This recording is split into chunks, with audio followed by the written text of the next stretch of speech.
Hi everyone. In this video, I will be showing you some of the birds you can spot on a trip down to the Tampa region in Florida. We stayed at a condo by the beach, so many of these birds are shorebirds. And for my fellow Canadians, you should be able to recognize quite a few of them as they do migrate north to Canada in the summer. Enjoy! One of the first birds I saw was this little one, the palm warbler. There are many different types of warblers. The only other one I've photographed is the yellow warbler in the Toronto area. At the beach, you will see the American oystercatcher. It has a long red beak and those piercing yellow eyes.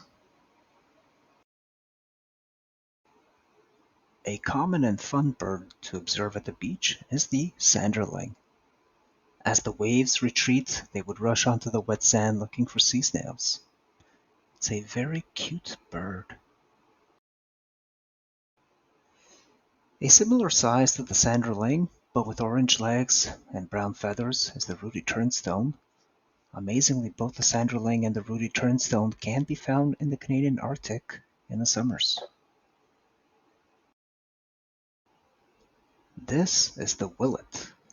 With its longer legs, it would wade deeper into the water. In flight, its wings reveal a strikingly beautiful pattern of black and white.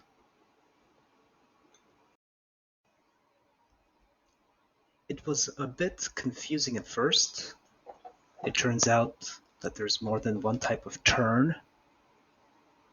This one, with the bright orange beak, is the royal tern. You can see a couple of them squabbling. They tended to mix with other terns and seagulls. Another couple of terns that were eventually easy to identify are the sandwich tern and Forster's tern. The sandwich tern is the one with the yellow tip on its beak and black legs. The Forster's tern is a similar size but has a black beak and orange legs. All terns would often soar over the water looking for food and then courageously dive in. Quite the sight, but hard to photograph. And here's a sandwich tern coming into land. And what's that behind it? That's the double-crested cormorant. And it may look familiar because you will often see them in the Toronto area in the summer. You can't miss this magnificent bird, the brown pelican, soaring and diving into the water. At the marina, you can see them up close, perched on boats looking for fish scraps. Speaking of magnificent, check out this fella, the great blue heron.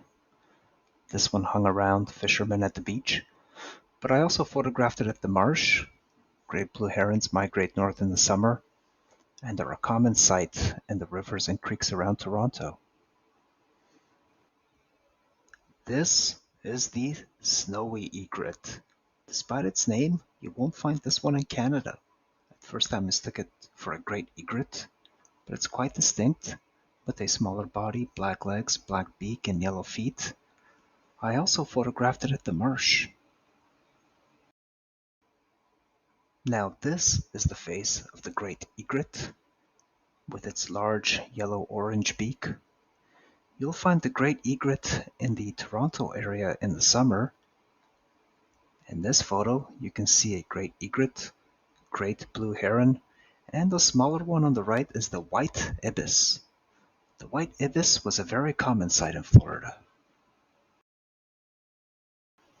And finally, the blue jays were very common in the local parks, as was the gray catbird in the shrubs and bushes. This is the bow-tailed grackle. You will not find this one in Toronto, but it's very similar to the noisy common grackle that makes its appearance in early spring in Canada. If you have any comments or corrections, please feel free to let me know. Comment below. Thanks for watching.